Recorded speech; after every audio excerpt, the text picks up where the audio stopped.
everyone, welcome back to my channel. And today we are doing another ranking video. So I love these videos. I have so much fun doing them. It does take a lot of effort though, because I have to read an author's entire backlist. So it can take a while to get there. I will leave the entire playlist of all of my rankings down below. I've done Vicky Schwab, Marissa Meyer, Alice Oseman, Cassandra Clare. Who else have I done? Oh, Frederick Bachman. And I'm not sure who else. I feel like there's another one. But I'll leave the playlist link down below. And I have a couple of others that I'm planning to do. I want to do a ranking the entire realm of for Elderlings when I finally finish those last two books. I also want to do ranking all of Rinch Pecco's books. So those are the ones that are coming anytime soon. I would also like to do maybe like N.K. Jemisin, but I've only read 3 books out of her catalogue, so I have a lot more to go. But this time I'm doing it slightly differently. So I'm going to kind of have this nearly 2 different kind of videos. So the first one is going to be like nearly a guide to Naomi Novik, and then the second half is going to be the ranking. I'll leave a timestamp if you just want to hear the rankings, but I'm just going to basically talk about each series separately, because I think Naomi Novik is one of those authors that just because you don't like one series does not mean you won't like a certain book or a certain series from her, because all of them are so different. So I'm going to just quickly tell you what it's about, kind of give you some buzzwords, and you can decide maybe that's the one that I should try. And then that way also when I'm doing the ranking, I don't have to keep saying the synopsis over and over again. You'll know which series I'm talking about. If you want me to go back just the old way that I used to do it, just ranking, then tell me down below. That's fine, I'll do that. But I think this might be a better way to do it. So I think the first ones that I'm going to talk about is going to be the Temeraire series, because that's the series that started it all. So I have 8 of the 9 of them. I'm missing number 8. So the Temeraire series is Naomi Novik's first series. The first book came out in 2006, and there is 9 books in this series. So that is Temeraire, which is also called His Majesty's Dragon in some countries, I think mostly over in America. Then we have Throne of Jade, Black Powder War, Empire of Ivory, Victory of Eagles, Tongues of Serpents, Crucible of Gold, Blood of Dragons, and League of Dragons. I feel like I've talked about a lot on my channel recently because I've been reading all 9 of the books over the past couple of months. So this series takes place in an alternate history where dragons exist.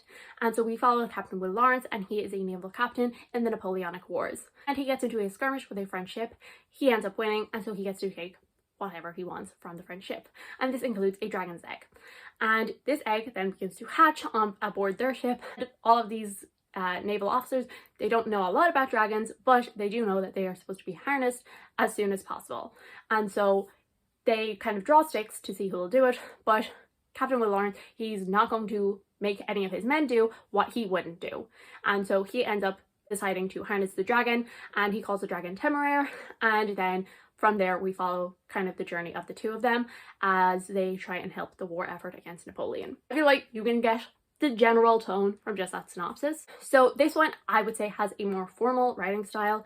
It is set in the Napoleonic Wars, and that is around Regency era in like England, and so it is very formal. He is very formal. He is very shocked by the fact that there is like women allowed in the Air Force, because certain dragons will only take female riders. And so like he is very shocked by this, you know, it's very indecent, all of this. He adjusts to it fairly quickly. I know a lot of people, they don't like historical settings, and they don't like that formality. They want, you know, they don't like that kind of nearly stiffness. That's like one thing. So historical, military, a lot of it follows the ins and outs of the Air Force, and this like obviously magical Air Force that has dragons, how that works, how that runs, obviously women involved, men involved, how they kind of work together. I will say it is not extremely battle heavy. Like we get, you know, updates on what each of the forces are doing this, and usually at the end of each book there is one battle, but that's usually kind of mostly it. Maybe a couple of smaller fights, but it's mainly just the one big battle at the end. So if you want like an extremely action-packed book, maybe not this one. Then the dragons in this, obviously dragons is a buzzword for a lot of people, and these are kind of dragons where they are very sentient. So I think some dragons can be like just wild animals, or some dragons can be like nearly more objects in stories, but these are like have their own personalities, they can talk, they are very much like their own characters. And Temeraire, at the start of the book we don't get his perspective, but after a few books we do get his perspective, and Temeraire is like just an interesting character by himself.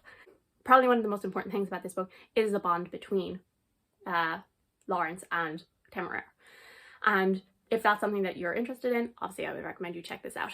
A lot of the books take place in different countries, exploring different histories, different cultures, and just most of it is focusing on, yes, there's like all of these political things happening, but the focus, the main point, and the main plot is just the two of them and their bonding and all of this and how their crew works and kind of getting to know all of that. So yes, so it is very much a story about Temeraire and Will Lawrence. I don't know actually which came out first, Uprooted or Spinning Silver, but I think I'm going to talk about Uprooted first.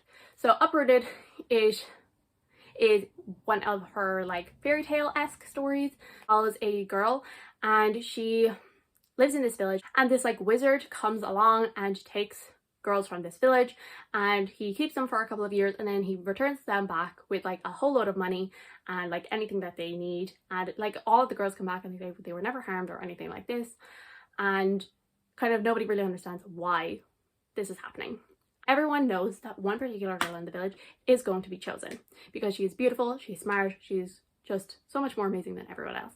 But our main character actually gets chosen instead. She ends up going with him, and she kind of discovers magic, and that she herself might have some magic, and it's kind of about the two of them and this like evil forest that is like trying to invade the land. So this one I would say is the most romance heavy of Naomi Novik's books. So every single one of her books has a small bit of romance, but like in Temeraire, it is very much a small part and it is not a big deal whatsoever. In Silver, it kind of is very close to the end, and there is also in the Scalaman series, there is also a bit of a romance there, but nothing that like overtakes the story. Whereas I think in this, like, even though it doesn't like really happen till like super late in the book, you fairly early on discover that the two of them have this connection, and that like there's something that is going to happen. Like you get that feeling pretty early on in the book. And so again, if you're like more into like fantasy romance or romance in general, maybe this might be more of one for you. As I said, this is kind of one of her fairy tale-esque kind of stories. I think a lot of time these two stories are more atmospheric than some of the other ones, but the atmosphere in this one is like a creepy forest setting. So this forest is like invading the land and it is like killing people, and there's like some pretty unsettling stuff to do with like trees overtaking bodies and stuff like this, and there's also a lot of like political scheming that is happening that like our main character kind of has to try and stop. And the magic system in this one is very loose. It is not like super well defined or anything like that.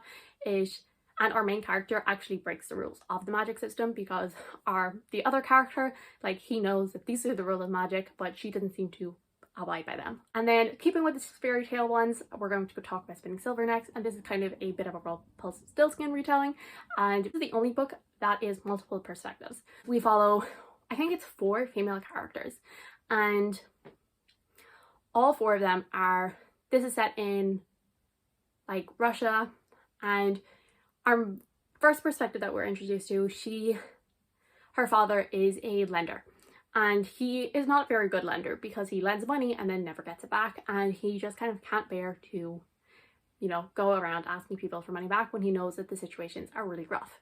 But then our main character's mother, she gets sick, and she's had enough of this, so she takes it into her own hands and starts going out collecting debts, and she ends up amassing quite a bit of money.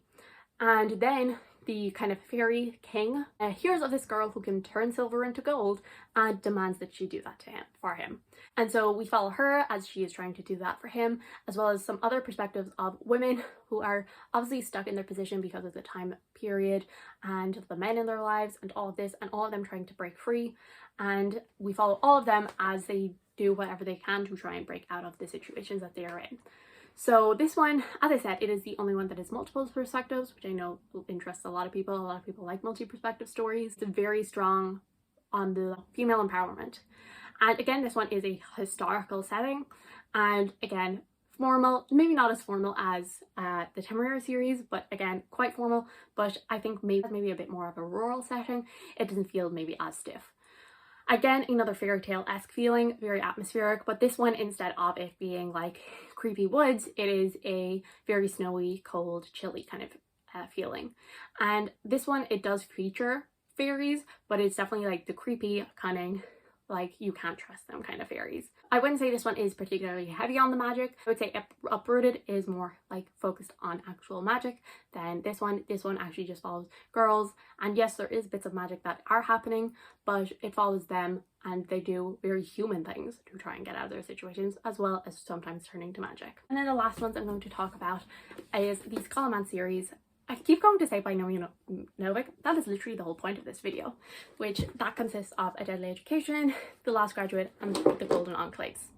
And the Golden Enclaves, I think the paperback is coming out either in June or July, I'm not sure. This one follows Elle, and so again we are back to one point of view. From a young age has basically been destined to be like a dark magician who's going to like destroy the world. And she has spent her whole life fighting against this, and she ends up going to the Scholomance, which most magical children do go to because the chances of you surviving in the outside world are very slim. But the school itself is not that good because the school also tries to kill you. And there are so many monsters because the wards are kind of broken, so monsters can get in, and obviously kids are dying. And we follow Elle, and she is just trying to make her way out of this school because she is getting close. She's in her second last year, but the golden boy of the school, Orion, who is in her year, has somehow kind of like set his sights on her, maybe because he thinks that she is like, you know, a dark witch ready to like explode. And then they kind of like, he keeps saving her life, she keeps saving his, and they end up forming a friendship. And I think at the heart, like despite the dark setting and all of this, the heart of this story is about friendship. That is the main theme throughout this, is about friendships and, you know, developing them, putting herself out there, and kind of learning to trust people. That is such a big part of this story. So this one is very different, I would say, from the others because the writing style is extremely different. As I said, like the other two, they're like very atmospheric. The Temera series is very formal. This one is very like stream of consciousness. Elle, she will talk about, okay, I'm going into this particular library in the school, and then she will go on a 2-page rant about the history of the school. I personally loved it, but I know not everyone does. So again, that is something to consider, whether you like that kind of a writing style where they are going to just talk at you instead of like very like coherent. I personally really enjoyed it. Big focus on friendship, definitely kind of like a lot of like talk about monsters and dark magic and all of that, and kind of like talk on, you know, destiny and fate and kind of good versus bad, and like what they are willing to do to be able to get themselves out of there. And yeah, and this one, the magic system is very much based kind of nearly on long phrases. It's like based on spells that like the school will hand you, and some of the spells can just be like based on very simple English phrases, but others are more complicated and you can learn different languages so you can get more spells and all of that. Those are all of the books, so maybe I've helped you decide which ones would interest you most. Okay, so it's been a while since I filmed this, basically, so you have just seen me going through every Naomi Novik book / series and just giving you synopsis and what they're about. I then went and filmed a ranking, but it was a disaster because basically I got almost to the end when I realized I skipped an entire book because I obviously can't read the list that I made. And then in the middle of it, I also decided to change some around. So I was trying to like figure out how I could fix it all with editing. I'm like, you know what? We're gonna just film it again. So ranking attempt 2. And hopefully this time I'll actually get it right. Also, since I filmed that original part, I now actually own Blood of Tyrants. So I now own all the Temera books, so that makes it slightly easier to rank them. So in 14th place is going to be Spinning Silver. For this, I'm going to just use a stand-in. This is The Bear and the Nightingale, because that seems kind of fitting. Also, it is blurbed by Naomi Novik on the back, I think. Yeah, and also same vibes. I will say, I don't think Spinning Silver has the fairest competition here, because I read this back in like 2020, I think, whereas all of the rest of them have been a lot more recent, like 2021, 2022, 2023. Like, I read this like a whole year before I read any other Naomi Novik, so it's not very fresh in my mind. So it does have a bit of a disadvantage, but I gave it a 4 stars.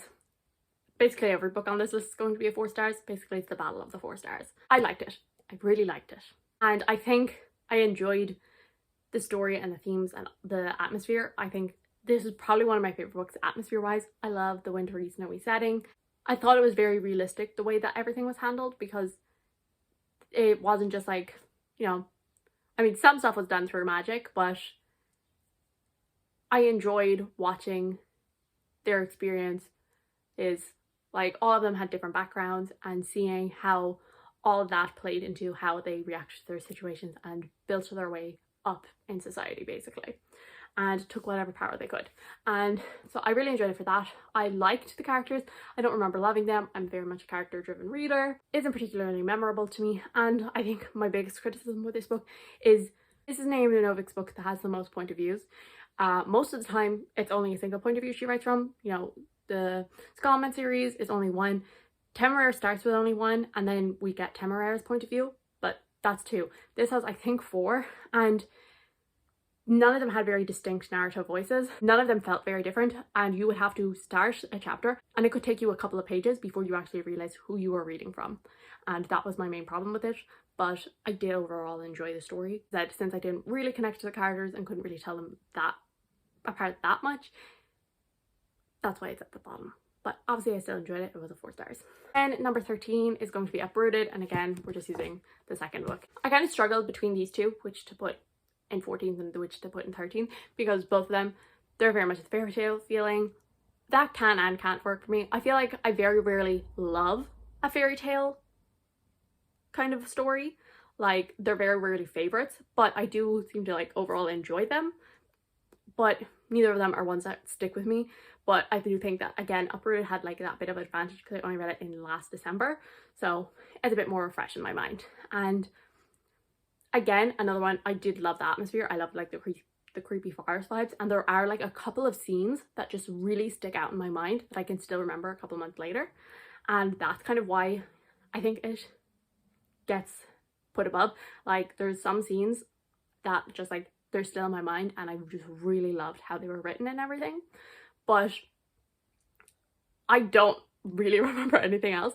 I don't remember the characters' names. I don't remember anything about them. Like, I only remember the most vague things.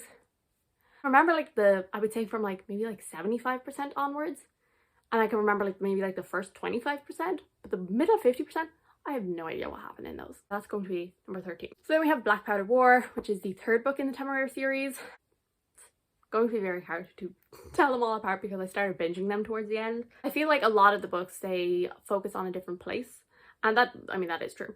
But this one, it just, I feel like we didn't really get as much time, because the way this story was kind of set up was like he didn't set off on a journey to this place. It was kind of a detour. They were heading back to England, and then they kind of got sidetracked and ended up here. And so I feel like we didn't fully get, you know, to explore this society and how they deal with dragons and all of that. But I will say, I feel bad putting it in the bottom because this does actually have one of my favorite battle scenes, I think, in the entire Temeraire series. I loved the way this book ended. Like, it is like one of the standout battles, because as I said when I was describing them all, like every book kind of has like one big battle. Some have more than others, but I would generally say like one big at the end. And I really enjoyed how it was dealt with in this one. I loved it. But everything else just didn't really do it. As I said, we didn't really get to explore this culture and how they deal with dragons and all of that as much. And I feel like in this one we don't get that much development of, you know, Temeraire and Captain Lawrence, because in book 1 we, you know, they're meeting and all of this, slash Temeraire is being born, whatever. And then in book 2, you know, we see kind of we see Captain Lawrence kind of worry about whether Temeraire, you know, wants to be part of the British Army and all of that, and what that would mean, them being separated. So we kind of see that development of, oh, you know, care about what happens. And I just feel like in this one we didn't get as much as that. So I think that's why it is my least favorite Temeraire book, but I still really enjoyed it. Again, a 4 stars. So then in 11th place I'm going to have Empire of Ivory, which is book 4 in the Temeraire series. This one is obviously, they've finished what they were doing in this. They're finally back to England, and there's like a sickness going around the dragons. And I think this one had a really slow start to me. I was it was a good portion into the book before I actually started to care about what was happening, and I just felt like just not much was happening. Not much was happening between Timur and Captain Lawrence, not much was happening, you know, by themselves with other people. There was just very little of it, and I think also because of the fact they were like kind of so isolated, because like all of the dragons are like sick. We don't get, you know, that kind of teamwork element. Finally, I would say about 50% in, that's when things start to pick up, and that's when I started to like really enjoy it. It did take a while to get in, but I did enjoy kind of, there was like almost this worship of dragons in this book, and I think that's something that I just love throughout all the series, is how Naomi Novik, she purposely makes, you know, makes the series so that they're kind of adventuring into different places around the world throughout each book, and we get to see, so like some, you know, dragons are basically people, others, you know, they're animals, others, you know, they're, you know, feared, others, they're worshipped, you know, and I enjoy that. So then in 10th position, we have book number 7 in the Timur series, which is Crucible of Gold. So this one actually, it takes place in the Incan Empire, and I would say this is like where like we really start to like diverge from actual history in these. I mean, obviously there's dragons, so like, but she still keeps like the beats of history the same, but in this one like we really go far off, and I think I enjoyed that, because if she didn't do that, I think it would have been quite boring. We explore like the Incan Empire and how they deal with dragons, and I enjoyed that. And this one, it had some hilarious moments in this one. That's mostly what I remember from this. There was some hilarious banter between so the dragons, and not just between like Timur and Lawrence, but the other people around them. I loved them. I enjoyed the exploration of the Incan Empire and all that, and as I said, I do enjoy the fact that she kind of expanded, added other places for us to go, because if we kept it just a history, it would be very Eurocentric, and I think the treatment and culture around dragons would have been very similar in all of them, because Europe. So I enjoyed that she was able to like think about what ways she could explore dragons, and so that's I think why I like that one. I don't think it really mattered in the grand scheme of things. Like it did, but I feel like if they hadn't gone on that journey, nothing would have changed, if that makes sense. Like if it was other dragons and people, it would have been the exact same whether or not Will was there. Then in 9th place, we actually have book 6 in the Timur series, which is Tongues of Serpents. And this one is set in Australia. And this one, again, I had similar problems with this one as I did, I think, was it Empire of Ivory? I was saying that it took a really long time, I think, for the story to actually get going. I think is the one that we get a character that I hate from previous books, and I just didn't understand why he was there, to be honest. Because at first I was like, oh, is it like a redemption arc? But no, he was still terrible, and then he didn't matter in the rest of the series, so I just didn't understand what the point of him was, except to annoy me, which he did. Also, I would like to say, as I'm talking about this, I'm like, but maybe this one should be lower. Oh, maybe I should put this one higher. Like, I still can't make up my mind. Like, they're all 4 stars, which is what makes this so hard. I like them all so much. I did all of these as I was reading them. So, like, as soon as I would finish one, I would go to my list and put it in. So, like, it's kind of like, now looking back, I'm like, okay, which ones do I actually still have positive feeling? Like, more positive feelings about? Like, some seem to have, like, been a little more forgettable, but like at the time I enjoy them more, you know what I mean? Again, a pretty slow start, but I will say what probably has this one a bit above is there's like quite a bit of politics in this one. We also get some characters that I did enjoy, and I think because this one's set in Australia, like Britain is like, this is our colony, and other places are kind of like, but we want that, like political stuff, and there's like, you know, smuggling and kind of all like the political maneuvering that was happening. I did enjoy about this one. Number 9. So then in 8th place, we have the second book in the Timur series. I promise you, we're getting off Timur now in a second, which is Throne of Jade. And this one is set in China. See, I feel like it should be higher, but then I look at the books that are above it and I'm like, but I can't move any of them down. So it feels really low, but because I feel like these are all maybe kind of like lower 4 stars, whereas like from here up is like high 4 stars. Yeah, I really liked this one, but as I said, I feel like it should be higher because 8th place seems so harsh, but when I'm like looking at every other book that is to come, like I can't move any of them down, so unfortunately it is 8th place. In the first book, you know, dragons are basically like used by the military, like how horses are and all of that. And then we see in China that they are like thinking creatures, and like some of them just like have regular jobs, and Captain Lawrence is like, what? And then Temeraire is obviously like intrigued and just like being in Captain Lawrence's head, and he's like, oh no, we're gonna lose Temeraire, who's like a really important dragon. And then again, a lot of political stuff happening because there's like assassination attempts, and there's a lot of princes, and they're all like fighting to become the next emperor, and I love this. So yes, so that's the list so far, and again, these are Spinning Silver Uprooted. 7th place, we're gonna have another stand-in because the paperback isn't out for this yet. We're gonna have The Golden Enclaves, which is the 3rd and final book in the Scalaman series. I told you we would be getting off Temeraire soon. So I'm using Gods of Jinji Shadow because I feel like this is about the size that the paperback's gonna be, comparing it to the other paperbacks. I think it had a very different, not necessarily tone, feeling to it. Like my own personal feeling. The Scalaman itself is a character in the story, and all of a sudden we no longer had that character, and I found myself missing them.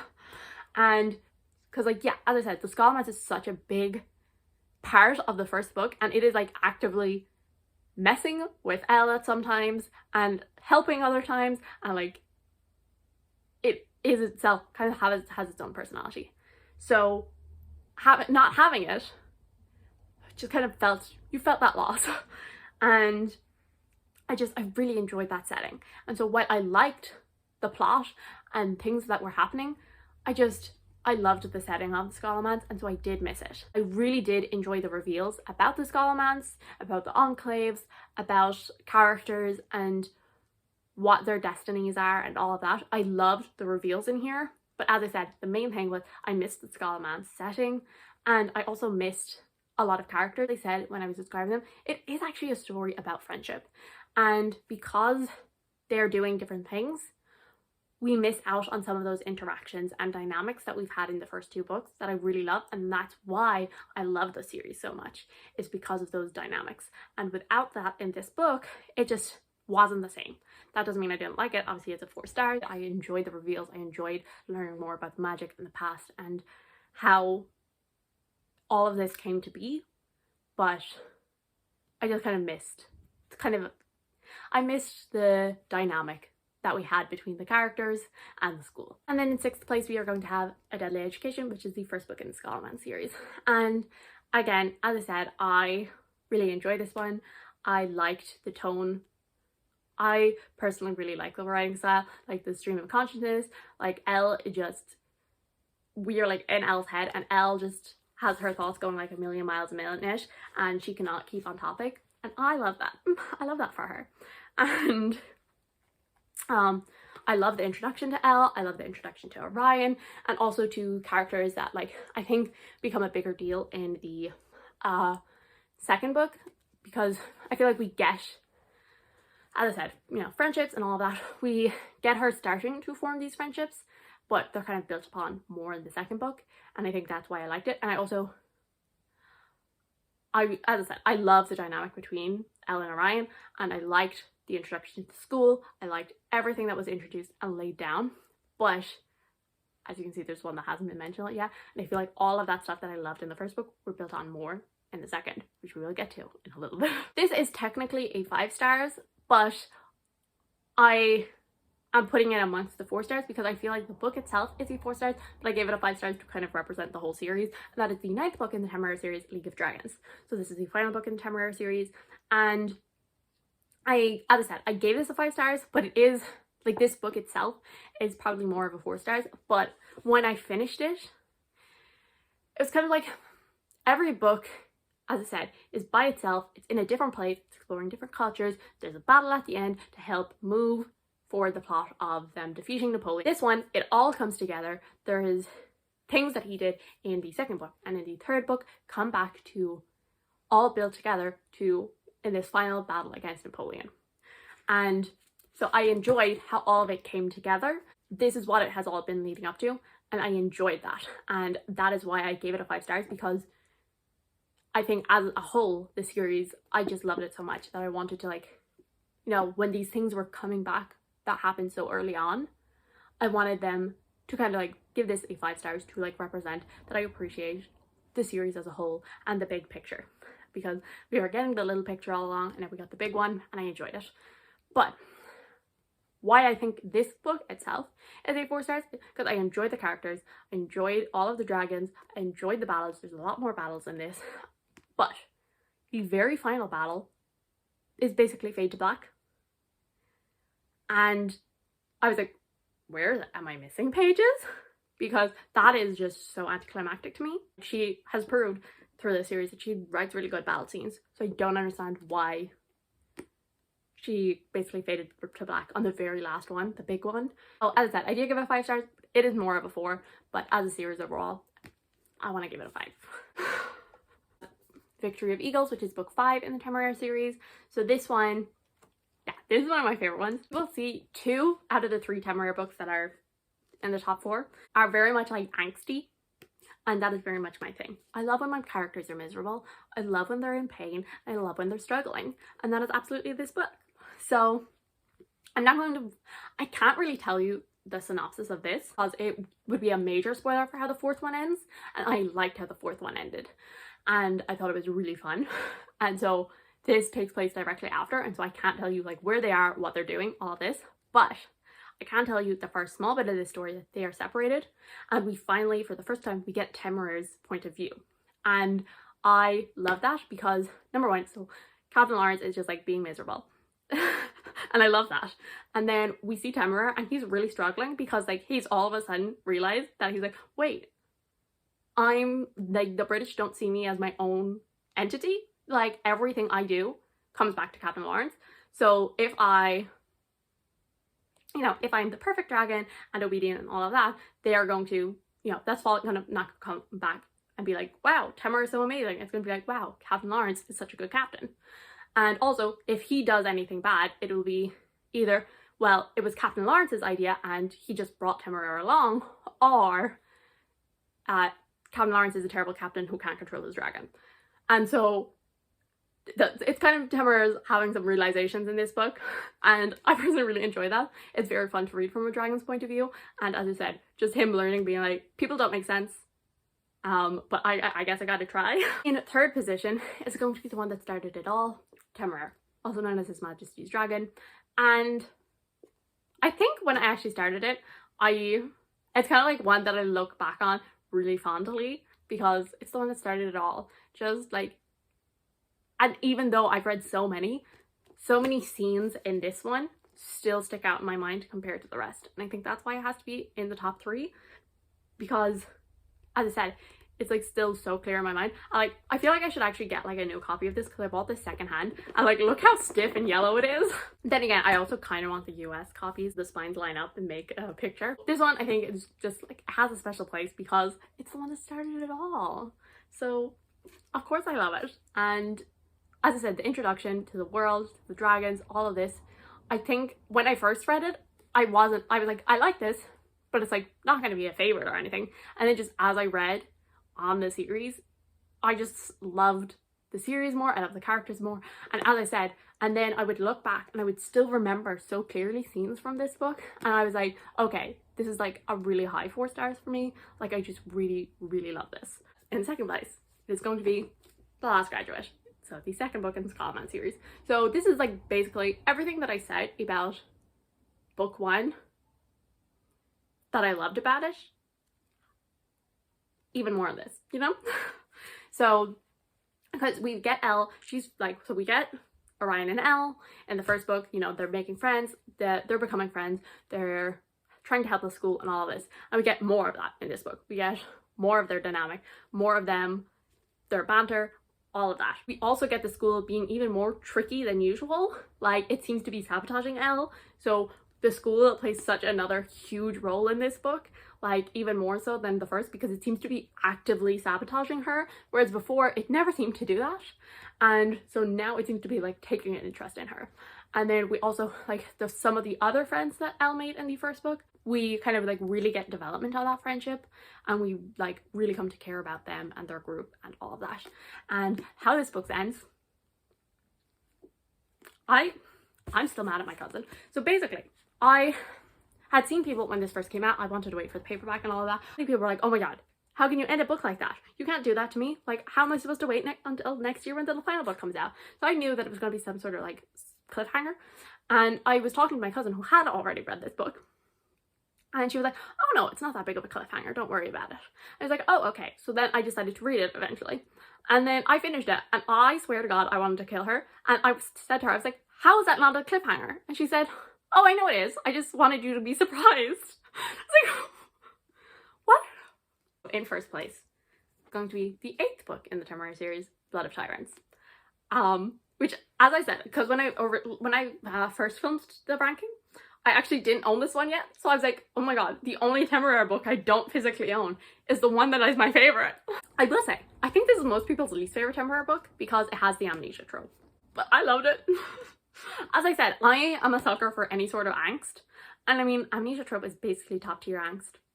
And just, like, obviously I can't tell you much else about this because, like, as he's, like, discovering things and, like, how he has gotten himself in this situation, like, the revelations, and he's like, I've done what now? I ate it up. Naomi Novik wrote this book specifically for me. I love when they are separated for a small bit of the book and then they come back together and everything is okay again.